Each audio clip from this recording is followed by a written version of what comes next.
So who is Ayn Rand and why does she matter?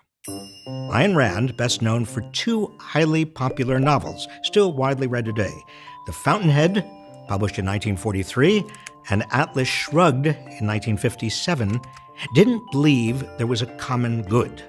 She wrote that selfishness is a virtue, and altruism an evil that destroys nations.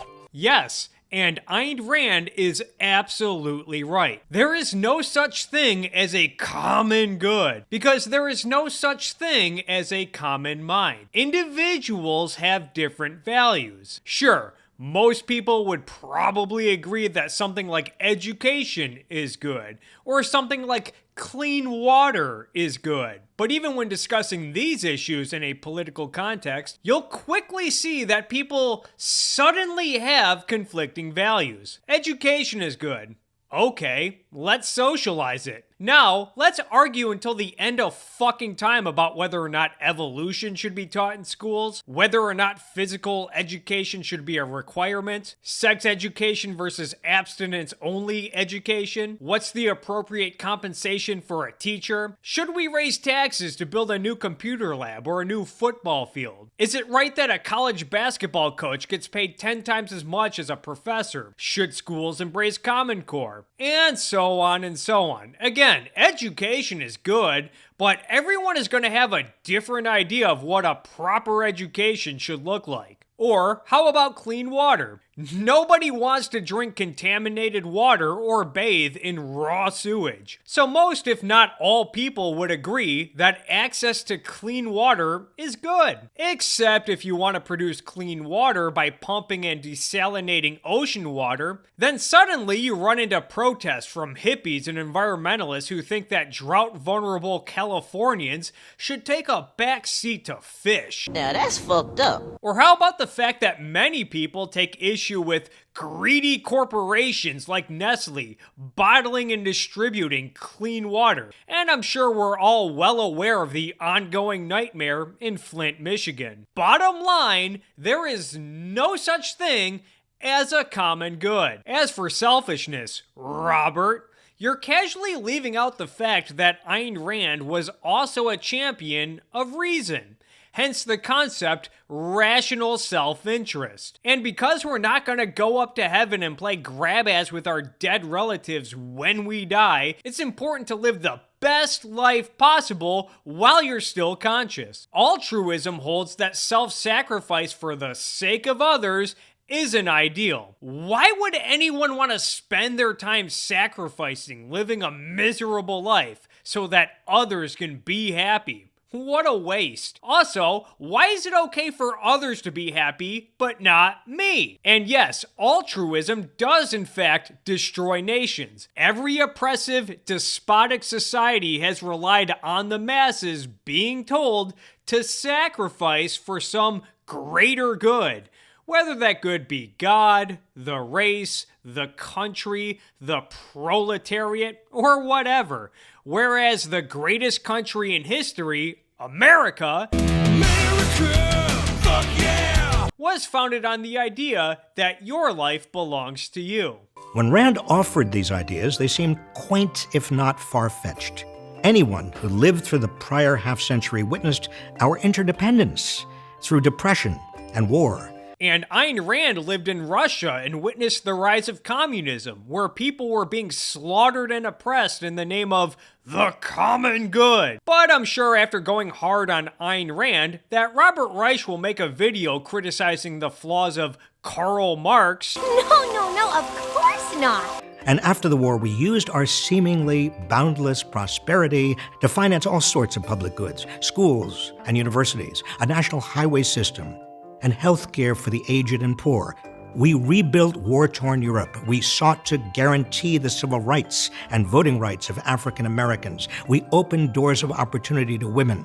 Yes, and Ayn Rand was a champion of individualism and individual rights. Rand was strongly opposed to judging people as a group and discrimination based on race and gender, you deceptive dope. As far as rebuilding Europe, Only half of Europe was rebuilt after World War II, while the other half was sacrificed to the Soviet Union and subjected to systematic slavery for a good half century. Again, a country that was based on the concept that we're all in this together and that everyone needs to sacrifice for the greater good. What could possibly go wrong?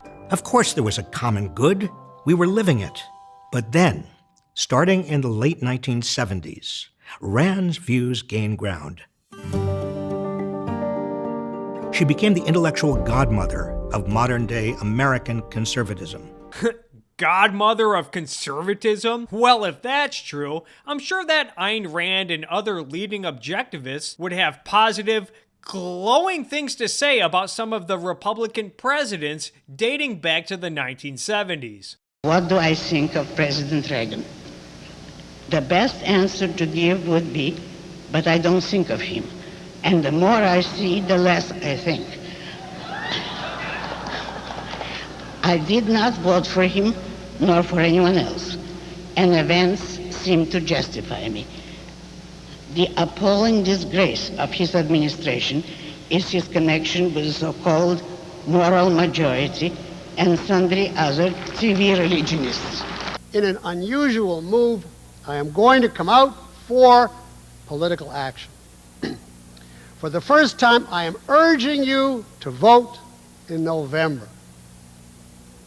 I think it might make a difference if you do it the right way. And by the right way here, I mean the following, which I'll quickly elaborate. Vote Democratic for the presidency. Vote for any Democrat nominated by his party for the presidency. Period. In other words, do the most possible to get George Bush out of the White House.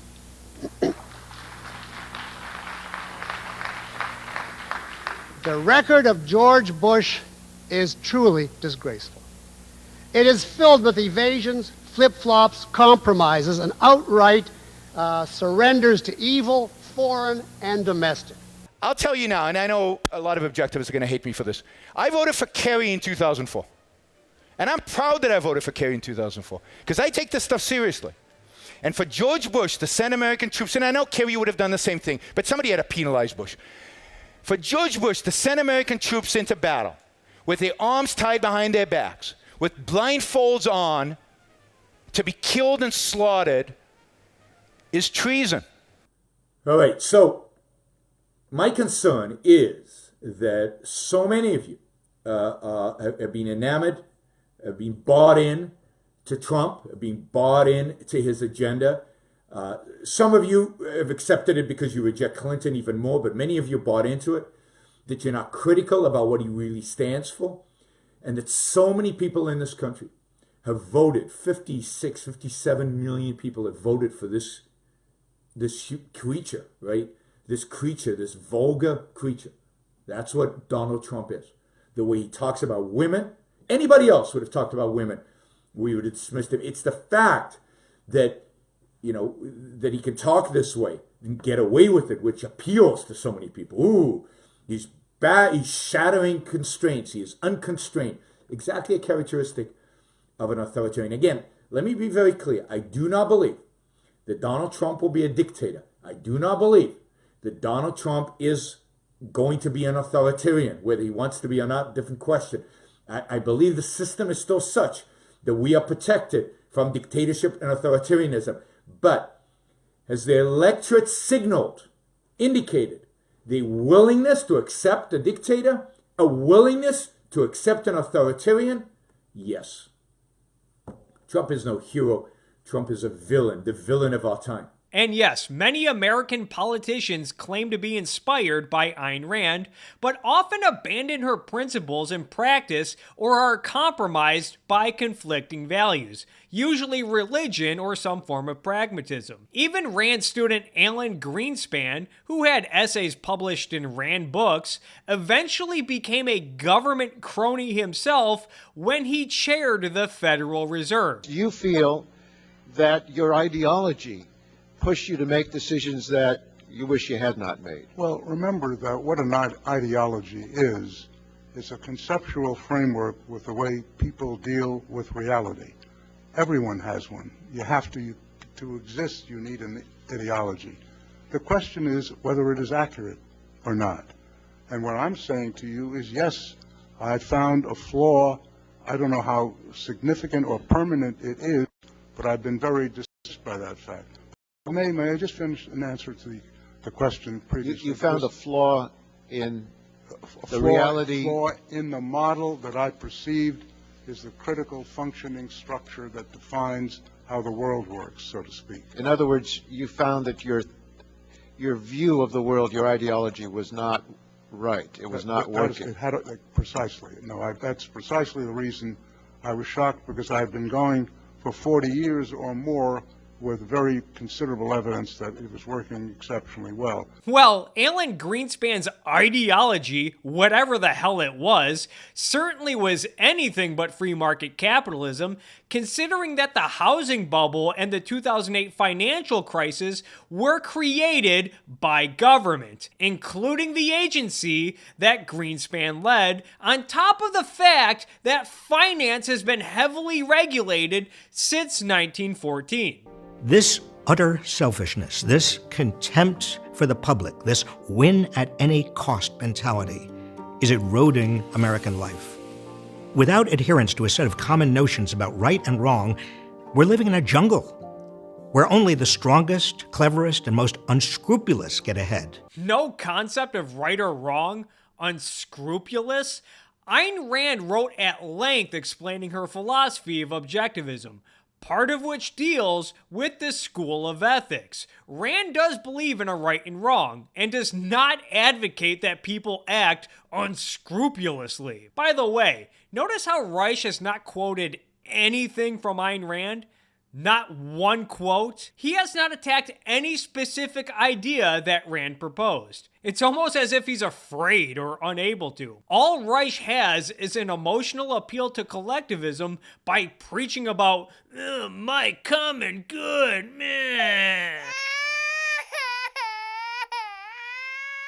And where everyone must be wary in order to survive. This is not a society. It's not even a civilization, because there's no civility at its core. It's a disaster. In other words, we have to understand who Ayn Rand is so we can reject her philosophy and dedicate ourselves to rebuilding the common good. Well, now that you've identified Ayn Rand, it's time for you to actually understand her philosophy so you can reject it, instead of committing this strawman holocaust of an argument. The idea of the common good was once widely understood and accepted in America. I mean, after all, the U.S. Constitution was designed for we the people, seeking to promote the general welfare. Ah, yes, general welfare. The only two words in the Constitution that Robert Reich likes. I have an entire video about the general welfare myth. It's linked down below, and it has numerous quotes from various founding fathers. This myth has been debunked ad nauseum at this point. Robert Reich is full of shit. Not for me, the selfish jerk seeking as much wealth and power as possible. Sounds like someone needs to read the Declaration of Independence. Yet today, you find growing evidence of its loss. CEOs who gouge their customers, loot their corporations, and defraud investors. Defrauding investors? Ayn Rand was against fraud. Not just politically speaking, but also in private life. The act of lying is an evasion of reality and is ultimately self-destructive. Again, Reich either does not know what he's talking about, or he does know what he's talking about, and he's going out of his way to deceive his audience, meaning he's either ignorant or a liar, or maybe both. Lawyers and accountants who look the other way when corporate clients play fast and loose, who even collude with them to skirt the law. Wall Street bankers who defraud customers and investors. Film producers and publicists who choose not to see that a powerful movie mogul they depend on is sexually harassing and abusing young women. Is Robert Reich really trying to imply that people like Harvey Weinstein and Bernie Madoff are a result of Rand's philosophy? Just watch any Yaron Brook lecture from 2013 to 2015. Yaron Brook constantly uses Bernie Madoff as an example of how not to be selfish. We've been taught by the same people who teach us the virtue of selflessness that being self-interested means being a liar, being a cheater. The model for this is Bernie Madoff. Right? Bernie Madoff, that's self-interest. Who wants to be Bernie Madoff? Nobody. So this is all we've got, is this other morality, is being selfless. Now, was Bernie Madoff self-interested? Did Bernie Madoff take care of himself? Did he pursue the kind of things that made his life the best life that it could be? Yeah, I see people nodding. Really? You really think that, huh? Didn't work out too well for Bernie. Lying does not work. It's not a good strategy for self-interest. Turns out that lying is quite, what's the opposite of self-interest? It's quite self-destructive. You know, Bernie Madoff claims that he's happier now in jail than he was before he was caught. And I believe him. Because think about the times you have lied, multiply that by 100, which is Bernie Madoff's life, because he lied all the time, he had to. There was no way for him to sustain it. Think about lying to your best friends, think about lying to your family, and think about what that does to you, to your ability to function, to your ability to live. Lying, cheating, and stealing are not self-interest. You know who's back up in this motherfucker. Politicians who take donations, really bribes, from wealthy donors and corporations to enact laws their patrons want, or shutter the government when they don't get the partisan results they seek. And a president of the United States who repeatedly lies about important issues, refuses to put his financial holdings into a blind trust, and then personally profits off his office and foments racial and ethnic conflict. Ah, yes, cronyistic business people and politicians. And President Donald Trump, who's currently trying to manipulate the steel industry with tariffs under the premise of protecting American jobs, i.e. the common good. Robert Reich is literally describing the villains in Atlas Shrugged. The common good consists of our shared values about what we owe one another as citizens who are bound together in the same society. Wrong. A concern for the common good, keeping the common good in mind, is a moral attitude. It recognizes that we're all in it together. Wrong. If there is no common good, there is no society. Society is merely a collection of individuals, each of whom have a right to life, liberty, property, and the pursuit of happiness, and each of whom have different values. Nobody owes you a goddamn thing, and your only obligation in life is to take care of yourself and live the best life possible. It's also worth noting that in a free, capitalist society, that nothing is stopping individuals from working together and helping each other out. In fact, in more capitalist societies, cooperation is often required to achieve success, hence the term corporation. Nothing is stopping Robert Reich from organizing individuals whom all seek to achieve some common good. Of course, Robert Reich needs to keep the term vague and undefined in order to convince people to vote away their money and freedom to the state. Well, that just sounds like slavery with extra steps.